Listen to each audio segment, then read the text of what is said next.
ಇನ್ನು ನಿನ್ನೆ ನಮ್ಮ ಉಸ್ತುವಾರಿ ಸಚಿವರು 2026 ಕೊನೆಯಲ್ಲಿ ಅನುಭವ ಮಂಟಪ ಪೂರ್ಣಗೊಳ್ಳುತ್ತದೆ, ಲೋಕಾರ್ಪಣೆಗೊಳ್ಳುತ್ತದೆ ಅಂತ ಹೇಳಿದ್ರು. ಬಹಳ ಸಂತೋಷದ ವಿಷಯ, ಒಂದು ಜೋರಾದ ಚಪ್ಪಾಳೆ ಹಾಕುತ್ತಿದೆ.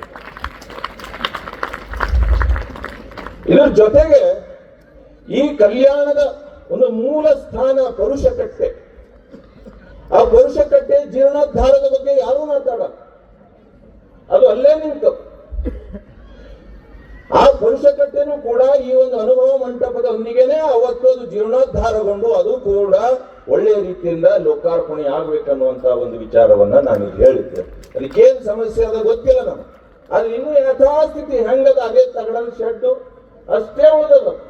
ಬಸವಣ್ಣನವ್ರ ದಿನ ಜನರ ಅಹವಾಲುಗಳನ್ನು ಕೇಳಲಿಕ್ಕೆ, ಜನರಿಗೆ ದರ್ಶನ ಕೊಡ್ಲಿಕ್ಕೆ ಆ ಸ್ಥಳದಲ್ಲಿ ಕೂಡ್ತಿದ್ರು. ಅದು ಎಂತ ಪವಿತ್ರ ಸ್ಥಾನ ರೀ, ಸ್ವಲ್ಪ ವಿಚಾರ ಮಾಡ್ರಿ. ನಾವು ಇನ್ನೂ ಅದ್ರ ಬಗ್ಗೆ ನಾವು ಯಾಕೆ ಏನೋ ಕೆಲಸನೇ ಮಾಡ್ತಾ ಇಲ್ಲ, ಸರ್ಕಾರದವರು ಮಾಡ್ತಾ ಇಲ್ಲ, ನಾವು ಎಲ್ಲ ಮೌನವಾಗಿದ್ದೇವೆ.